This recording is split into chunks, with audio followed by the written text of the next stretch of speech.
want you to have a listen to what he has to say. So the government has done yet another U-turn, this time on mandated digital IDs. But don't think it stops there.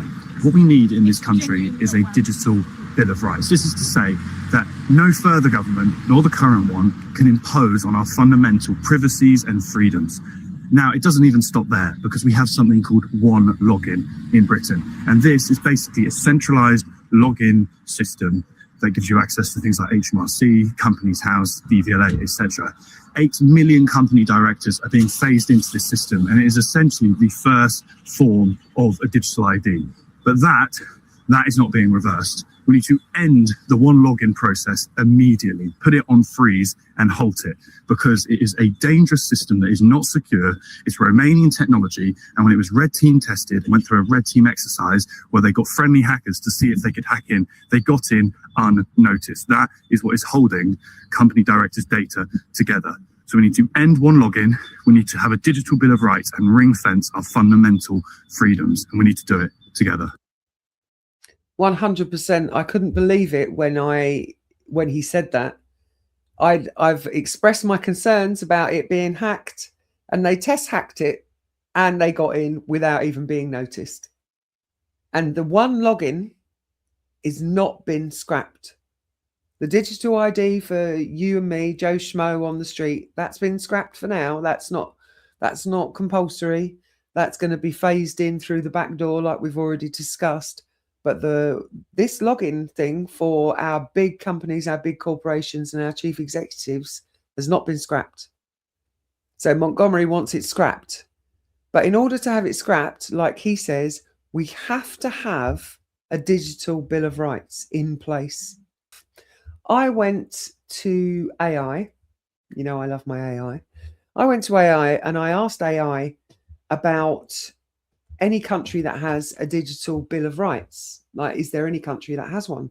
And there are a couple of countries, they don't actually call it a digital Bill of Rights, but they do have certain things in place in different countries for their digital capacity within their country. We have nothing. We have nothing at all. We do not have a digital Bill of Rights. So with that being said, I then asked AI if we could have a digital Bill of Rights that covered digital ID, facial recognition software, and central bank digital currency not being implementable, what would it be? And this is what it came up with. So this is just a draft.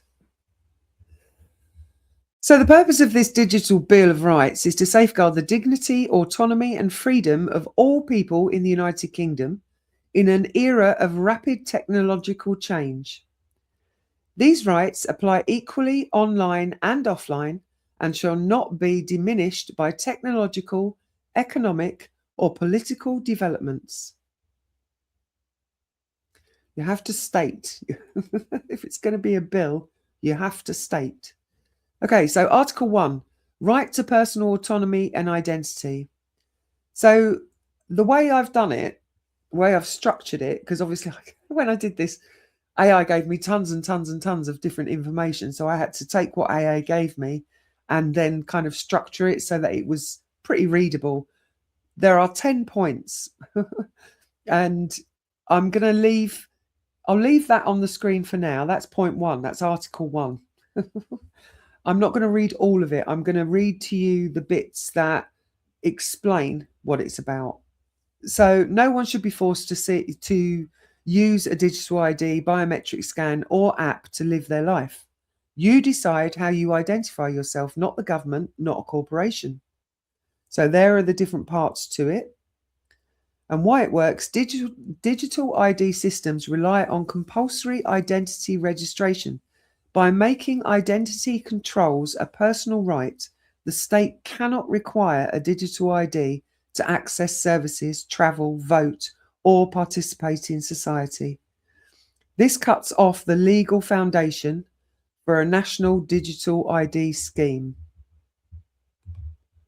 Okay. Article 2. Rights to anonymity and non-traceability. You have the right to stay anonymous.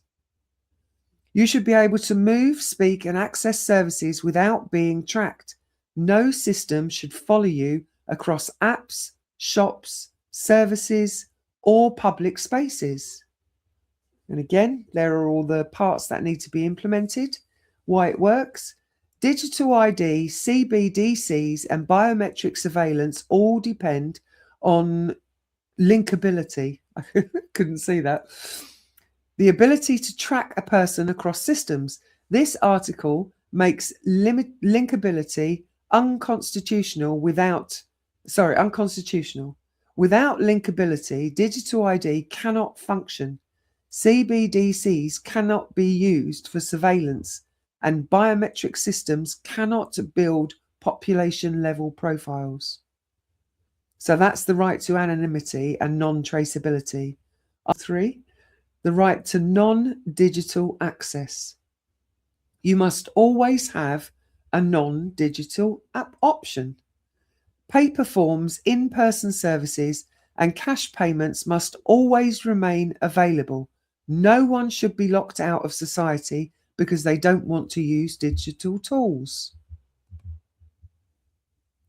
Why this works? Governments often introduce digital ID or CBDCs by making them optional but removing alternatives. This article blocks that tactic. If non-digital access is a right, digital ID and CBDC can never become de facto mandatory.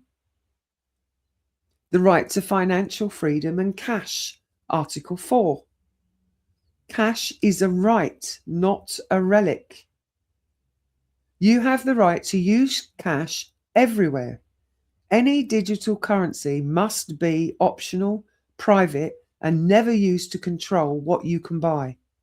Then there are the parts to the article. Why this works? CBDCs become dangerous when they are programmable, trackable, exclusive, and tied to identity.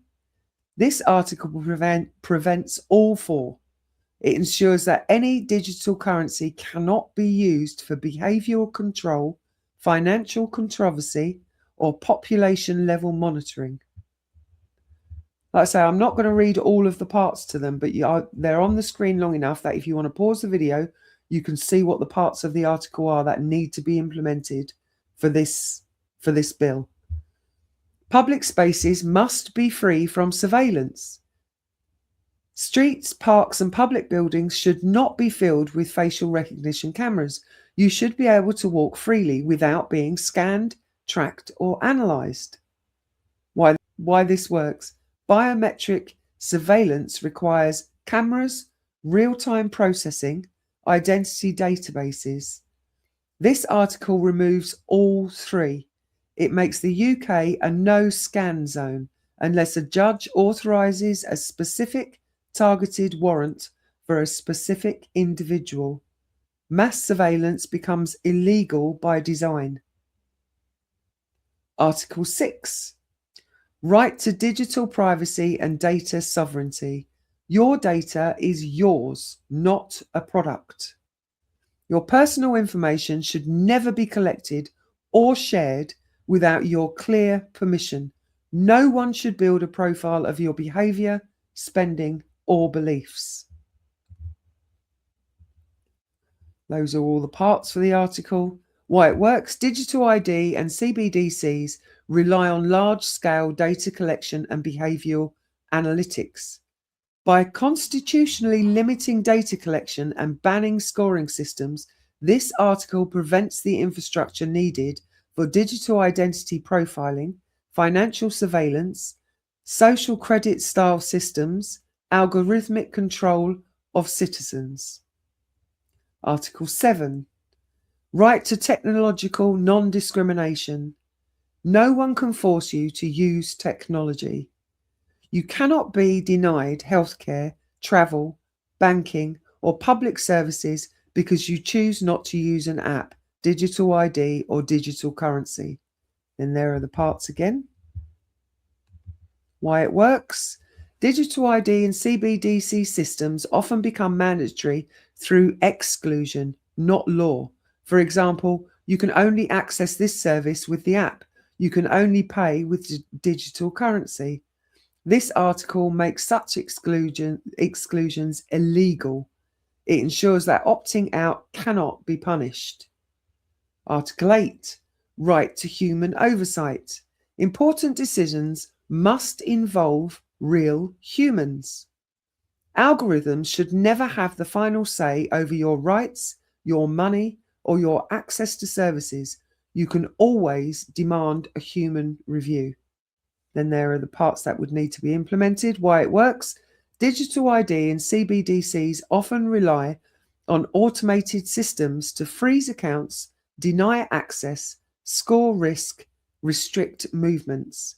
By requiring human oversight, this article prevents automated enforcement mechanisms that could be used to control citizens through digital ID or programming currency. The right to technological transparency. You have the right to know when you're being monitored. If technology is watching, analysing, or scoring you, you must be told clearly and honestly. Public sector algorithms must be open in independent inspection. Why it works. Digital ID, CBDCs, and biometric surveillance all depend on hidden systems.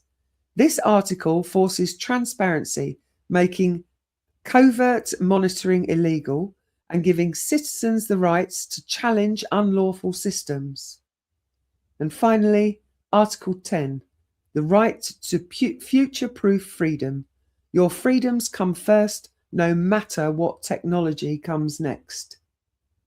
New technologies must never be used to reduce your rights. If a system threatens your freedom, privacy, or autonomy, it must be stopped. Then there are the parts of the article. Why it works. Even if new forms of digital identity, currency, or surveillance emerge, this article ensures they cannot be used to undermine autonomy, privacy, or freedom. It closes the loopholes that government often exploit when technology evolves faster than law. So that is my Digital Bill of Rights. That would put pay to everything that they're trying to do with the digital ID, with the facial recognition software, and with the CBDC. It would do away with all of it in one bill. I'm not so conceited to believe that all those parts would be in a bill that would be put forward. And even if they were, maybe they would be altered and amended once they've gone through the Commons and gone through the House of Lords. But from my point of view, that is exactly what we need. That's the kind of bill that needs to be in place to safeguard against this tyranny of control. You might be against some of those items, those articles. Like I said, I didn't read all the points of the articles that would be needed to be put in place, because it would have been incredibly long-winded. It would have taken us a long while to get through. But they're on this video. You can stop the video and you can read them yourself to see how I've worded them, how it looks, and what it means. But that's what we need in place, and how these rights would be enforced. So we'd need a digital rights commissioner. So an independent, non-government watching with the power to investigate complaints, audit government and corporate systems, issue binding orders, stop unlawful technologies before they spread. This ensures no government can quietly roll out digital ID, CBDCs, or surveillance systems. So we need a digital rights commissioner. We need a right to sue and win. Every citizen would have the legal right to take an organisation, public or private, to court if these rights are violated. Courts could strike down unlawful systems, award compensation, order immediate removal of surveillance tools, and this gives real power back to the public. Mandatory transparency. Any new digital system must publish its purpose, publish its risks, undergo independent review, be open to public challenge. No more secret rollouts or pilot schemes that quietly become permanent. Automatic sunset clauses. Any new digital technology used by government automatically expires unless Parliament renews it after public consultation. This prevents temporary systems from becoming permanent surveillance tools. Criminal penalties for misuse. Senior officials or executives who deploy illegal surveillance, create secret databases, misuse biometric data, attempt to enforce digital ID or CBDCs could face personal criminal liability. This stops abuses before they start. Community oversight panels, local citizen panels would review camera deployments, data collection practices, new digital tools in schools, councils and hospitals. This keeps decision-making grounded in real communities, not tech vendors. A constitutional lock. The Digital Bill of Rights would sit above ordinary laws. No government could override it with a simple majority. This ensures no mandatory ID, no forced CBDC, no biometric surveillance state, no matter who is in power. So there you have it. That's my Bill of Rights. Mine. With the help of AI, obviously. I mean, I couldn't have done all of that on my own. I mean, if I'd have taken a couple of weeks, maybe. This is the joy of AI. The joy of AI is that you can get these things done much, much quicker. It would have taken months of research for me to come up with that on my own.